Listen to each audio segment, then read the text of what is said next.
Assalamualaikum warahmatullahi wabarakatuh. Perkenalkan, kami dari kelompok 4 kelas 2024D akan membahas materi mengenai perumusan teori akuntansi pendekatan tradisional. Sebelum memasuki materi, perkenalkan anggota kelompok 4. Yang pertama ada Ahmad Baihaqi dengan NIM 020, Felicia Artemevia dengan NIM 027, Naura Alivia Putri Wicaksono dengan NIM 180, Afina Fariha dengan NIM 212, dan Naila Putri Amanda dengan NIM 320. Materi yang pertama yaitu hakikat akuntansi berbagai perspektif. Hakikat akuntansi berbagai perspektif. Dalam bagian ini membahas hakikat akuntansi melalui berbagai gambaran atau perspektif. Akuntansi tidak hanya dipahami sebagai teknik pencatatan, tetapi sebagai suatu konsep yang berkembang dan memiliki makna yang lebih luas dalam praktik ekonomi. Perkembangan definisi dan fungsi akuntansi menunjukkan adanya perubahan cara pandang terhadap kedudukan akuntansi dalam sistem ekonomi. Adapun definisi awal akuntansi, Komite Terminologi dari American Institute of Certified Public Accountants mendefinisikan akuntansi sebagai seni mencatat, menggolongkan, dan meringkas dalam cara yang bermakna dan dalam satuan uang, transaksi, dan juga peristiwa yang setidaknya sebagian bersifat keuangan serta menafsirkan hasilnya. Adapun unsur-unsur yang ditekankan dalam definisi tersebut meliputi akuntansi sebagai seni, proses pencatatan transaksi, penggunaan satuan uang, penggolongan dan peringkasan data, serta penafsiran hasil transaksi.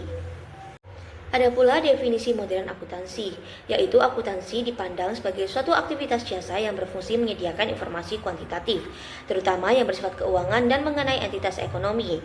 Informasi tersebut dimaksudkan untuk digunakan dalam pengambilan keputusan ekonomi dan dalam memilih berbagai alternatif tindakan secara rasional. Adapun penekanan dalam definisi modern yang mencakup akuntansi sebagai aktivitas jasa, penyediaan informasi kuantitatif, fokus pada entitas ekonomi, serta kegunaannya dalam pengambilan keputusan. Selanjutnya yaitu ada bidang kegunaan akuntansi. Definisi-definisi tersebut menunjukkan bahwa akuntansi mencakup seperangkat teknik yang berguna dalam berbagai bidang dalam kegiatan ekonomi. Menurut Handbook of Accounting, akuntansi memiliki peran dalam pelaporan keuangan, penentuan dan perencanaan pajak, audit independen, pemrosesan data dan sistem informasi, akuntansi biaya dan manajemen, akuntansi pendapatan nasional, serta konsultasi manajemen. Selanjutnya yaitu arah perkembangan perspektif dalam akuntansi. Akuntan menggunakan berbagai cara pandang terhadap proses akuntansi dalam mengembangkan teori akuntansi. Sebelum membahas pendekatan tradisional dalam perumusan teori akuntansi, bagian ini memperkenalkan perspektif-perspektif yang telah membentuk perkembangan akuntansi keuangan. Perspektif tersebut meliputi akuntansi sebagai ideologi, akuntansi sebagai bahasa, akuntansi sebagai catatan historis, akuntansi sebagai realitas ekonomi saat ini, akuntansi sebagai sistem informasi, akuntansi sebagai komoditas, akuntansi sebagai mitologi, akuntansi sebagai rasionalitas, akuntansi sebagai citra, akuntansi sebagai eksperimentasi, serta akuntansi sebagai distorsi. Perspektif yang pertama yaitu akuntansi sebagai ideologi. Akuntansi dipahami sebagai bagian dari ideologi, yaitu cara pandang yang mencerminkan kepentingan kelompok atau kelas tertentu dalam masyarakat. Dalam perspektif ini, akuntansi tidak dipandang sebagai alat yang sepenuhnya netral, melainkan sebagai praktik yang berperan dalam mempertahankan dan melegitimasi tatanan sosial, ekonomi, dan politik yang berlaku. Menurut Karl Marx, akuntansi dapat menciptakan kesadaran semu dengan menyamarkan hakikat hubungan sosial dalam proses produksi. Akuntansi juga dipersepsikan sebagai mitos, simbol, dan juga ritual yang membentuk tatanan simbolik dalam kehidupan sosial, sehingga realitas ekonomi diterima sebagai sesuatu yang wajar dan tidak dipertanyakan. Pandangan ini berkaitan dengan konsep rasionalitas ekonomi sebagaimana dijelaskan oleh Max Weber yang menekankan pentingnya perhitungan kuantitatif dalam tindakan ekonomi. Dalam sistem kapitalis, seperti yang dikemukakan oleh Robert L. Heilbronner, pembukuan perpasangan menjadi alat utama dalam perhitungan biaya dan laba yang memperkuat logika rasionalitas ekonomi perusahaan. Perspektif yang kedua yaitu akuntansi sebagai bahasa.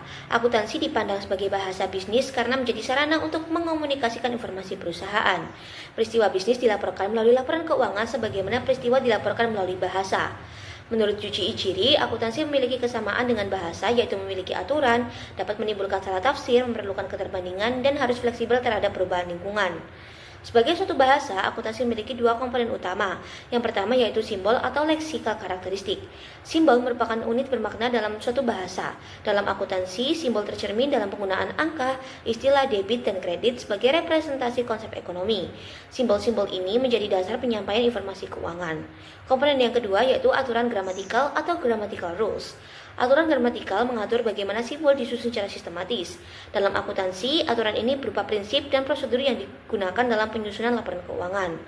SPCAIN mengibaratkan peran akuntan seperti penutur bahasa yang memastikan ketepatan tata bahasa, aturan informasi menformalkan struktur penyajian informasi keuangan. Konsep bahasa sebagai sistem simbol dan aturan ini juga sejalan dengan definisi yang dikemukakan oleh Leonard Hawes, yang menekankan bahwa bahasa merupakan susunan simbol yang diatur dalam kaidah tertentu. Dengan adanya simbol dan aturan yang sistematis tersebut, akuntansi dapat dipahami sebagai suatu bahasa. Perspektif yang ketiga yaitu akuntansi sebagai catatan historis. Akuntansi dipandang sebagai sarana untuk mencatat sejarah suatu organisasi serta interaksinya dengan lingkungan. Bagi pemilik maupun pemegang saham, catatan akuntansi berfungsi sebagai rekam jejak dan pertanggungjawaban manajemen atas pengelolaan sumber daya perusahaan.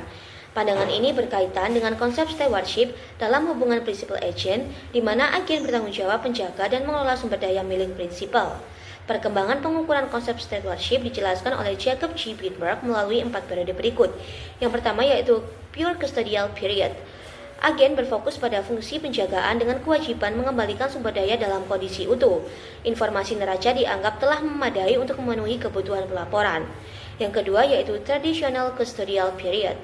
Penekanan masih pada penjagaan aset dengan tuntutan tugas yang relatif minimal dan pelaporan yang terbatas pada posisi keuangan.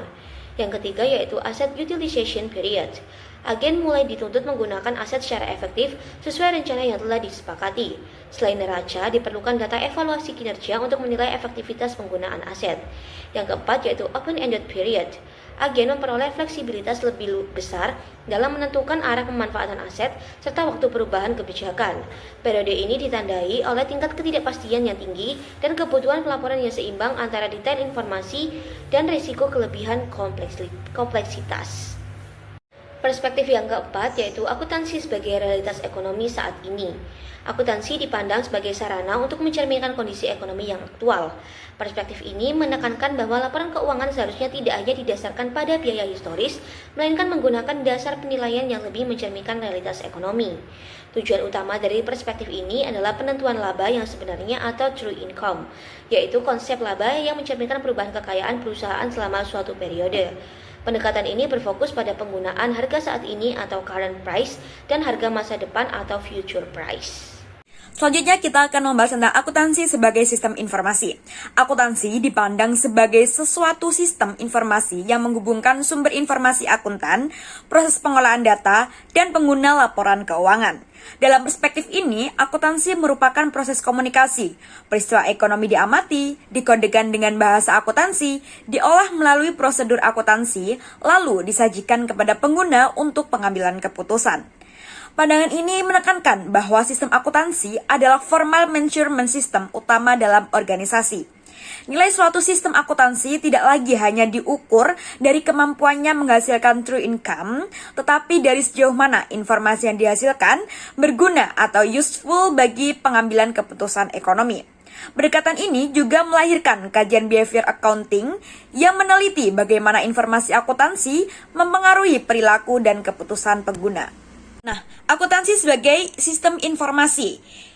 Implikasi konseptual akuntansi sebagai sistem informasi dalam perspektif ini, yang pertama, sistem akuntansi dapat dirancang secara optimal untuk memenuhi kebutuhan pengguna. Selanjutnya, informasi dinilai berdasarkan kegunaannya, bukan semata-mata ketepatan historis. Selanjutnya, proses komunikasi, encoding, processing, decoding menjadi inti fungsi akuntansi, dan perilaku pengguna menjadi bagian penting dalam evaluasi efektivitas informasi. Akuntansi dipastikan sebagai sarana utama penyediaan informasi ekonomi bagi organisasi dan pasar. Selanjutnya, akuntansi sebagai komoditas. Akuntansi juga dipandang sebagai komoditas ekonomi, karena informasi akuntansi diproduksi untuk memenuhi permintaan berbagai pihak seperti investor, kreditor, regulator, dan masyarakat. Informasi akuntansi memiliki nilai karena yang pertama, digunakan dalam kontrak utang, kompensasi manajemen, dan investasi. Selanjutnya, informasi akuntansi juga memiliki nilai karena menjadi dasar kebijakan publik dan regulasi. Selanjutnya, mempengaruhi distribusi kesejahteraan dalam masyarakat. Dengan demikian, terdapat mekanisme permintaan dan penawaran atas informasi akuntansi. Perkembangan standar dan praktik akuntansi seringkali mencerminkan kondisi sosial, ekonomi, dan politik pada masanya. Selanjutnya adalah akuntansi sebagai metodologi. Dalam perspektif ini, akuntansi dipahami sebagai ritual simbolik yang membantu organisasi menjelaskan realitas ekonomi yang kompleks secara sederhana. Laporan keuangan tidak lagi hanya berfungsi sebagai alat keputusan, tetapi juga sebagai simbol bahwa organisasi telah bertindak secara rasional, menggunakan informasi secara sistematis, dan menunjukkan kompetensi manajerial.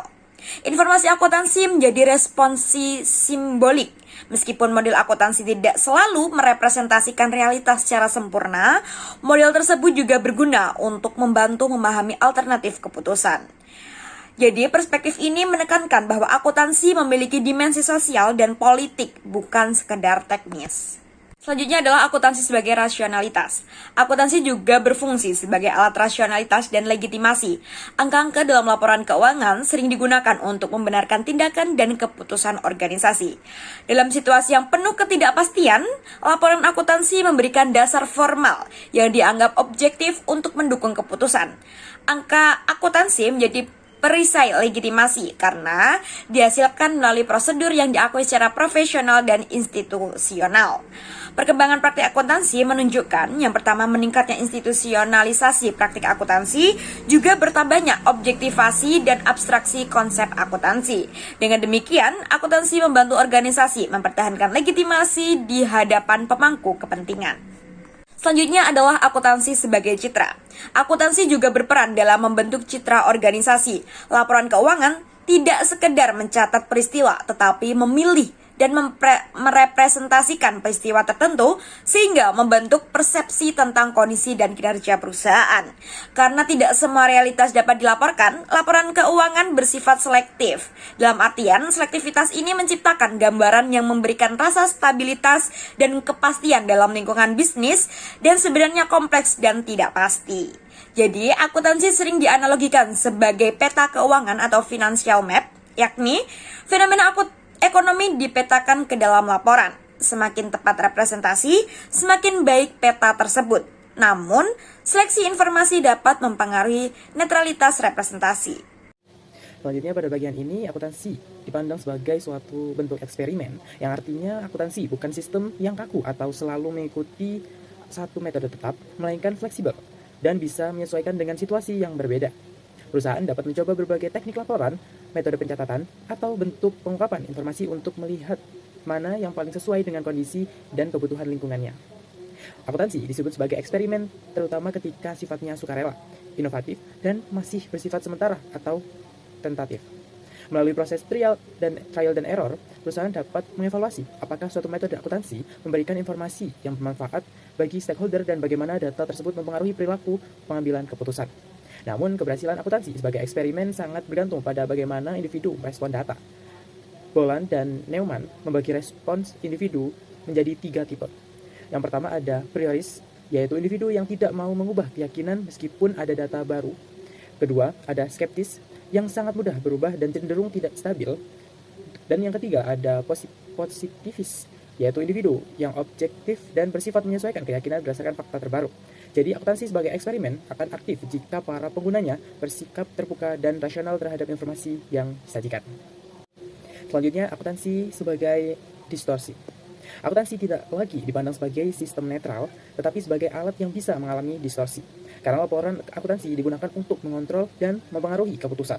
Maka ada godaan bagi pihak-pihak tertentu untuk memanipulasi pesan yang ingin disampaikan. Ada 4 kelompok yang bisa mempengaruhi atau dipengaruhi oleh informasi akuntansi. Penyedia data terutama, penyusun laporan, auditor, dan pengguna laporan. Ketika kepentingan muncul, perilaku disfungsional bisa terjadi. Manipulasi ini tersebut sebagai noise, yaitu pesan yang sengaja dibuat agar ditafsirkan berbeda dari kondisi sebenarnya. Distorsi bisa dilakukan melalui berbagai cara, seperti smoothing untuk membuat kinerja terlihat stabil, glazing dengan memilih data yang menguntungkan, focusing dengan menonjolkan bagian tertentu, gaming dengan mengatur aktivitas agar menghasilkan angka tertentu, filtering dengan menyaring atau menunda informasi, hingga tindakan ilegal seperti pemalsuan data.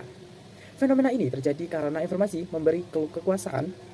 Siapa yang mengontrol informasi bisa mempengaruhi proses alokasi sumber daya dalam organisasi. Karena itu, sistem akuntansi sering mendapat resistensi jika dianggap mengganggu distribusi kekuasaan, nilai budaya organisasi, atau tujuan perusahaannya.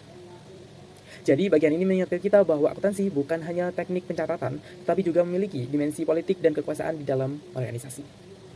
Selanjutnya, kita akan bahas konstruksi dan verifikasi teori. Selanjutnya, teori construction and verification.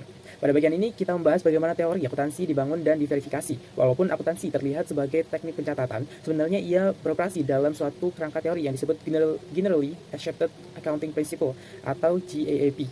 Prinsip-prinsip ini tidak statis, tetapi berkembang secara evolusioner, mengikuti perubahan lingkungan ekonomi, sosial, teknologi, dan kebutuhan penggunaan laporan keuangan.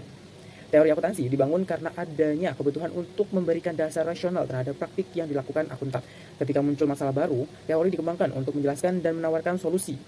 Jadi teori bukan sekedar konsep abstrak, tetapi berfungsi untuk menjelaskan dan memprediksi fenomena akuntansi. Namun, prosesnya tidak berhenti pada pembangunan teori saja.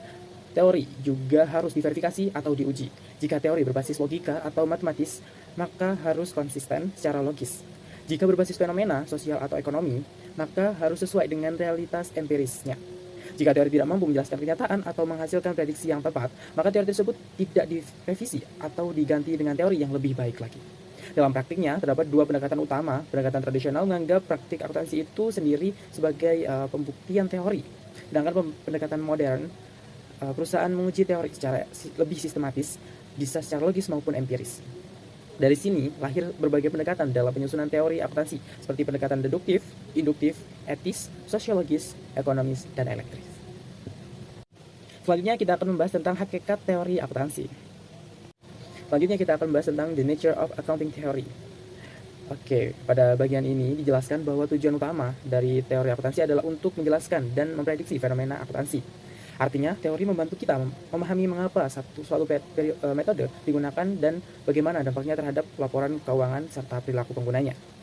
Namun, sampai saat ini belum ada satu teori akuntansi yang benar-benar komprehensif dan mencakup semua situasi.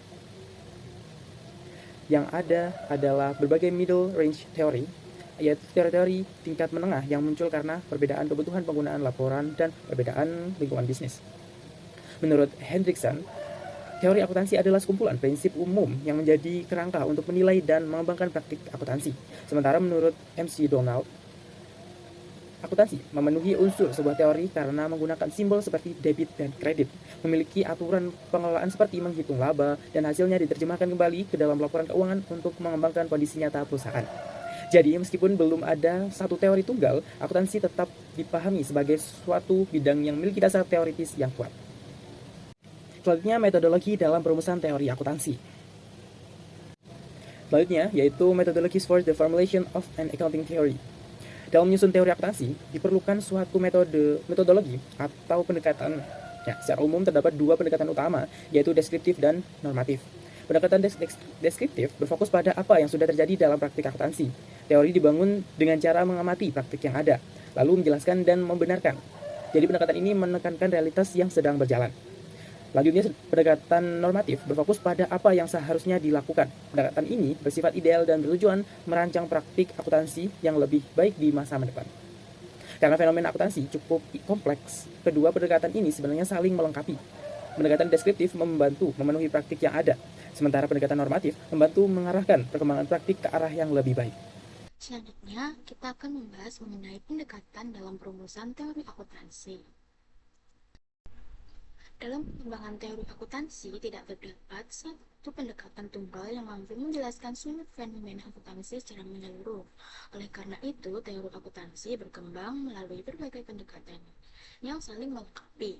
Pendekatan-pendekatan ini digunakan untuk memahami bagaimana prinsip dan praktik akuntansi dirumuskan, baik yang berangkat dari praktik, logika konseptual, pengamatan empiris, maupun pertimbangan etis. Pada bagian ini dibahas pendekatan tradisional dalam perumusan teori akuntansi. Yang pertama pertama yaitu terdapat pendekatan non-teoritis. Pendekatan non-teoritis menekankan aspek kepraktisan dan kegunaan dalam penyusunan teori akuntansi. Pendekatan ini terdiri atas dua bentuk utama, yaitu pendekatan pragmatis dan pendekatan otoriter. Pendekatan pragmatis sendiri berorientasi pada praktik nyata yang berkembang di lapangan.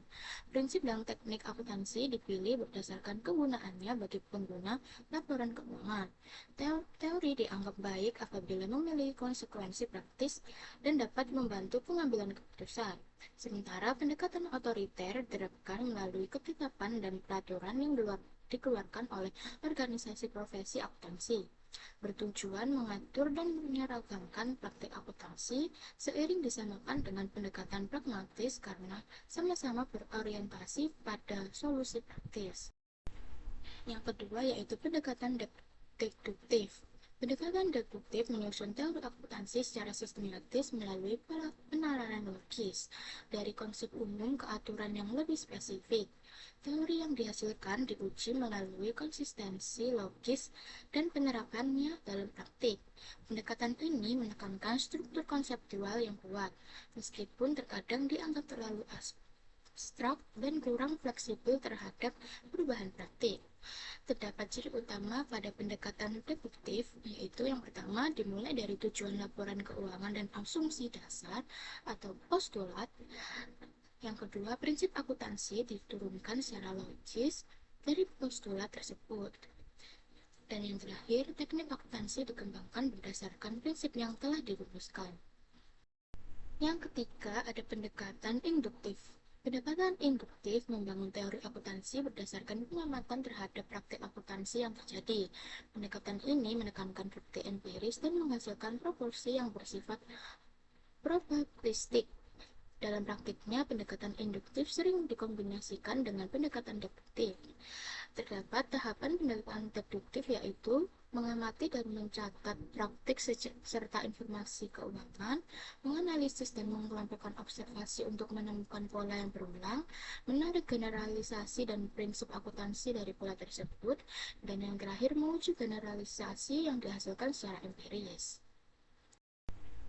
Lalu yang keempat yaitu pendekatan etis. Pendekatan etis menempatkan nilai moral sebagai dasar perumusan teori akuntansi.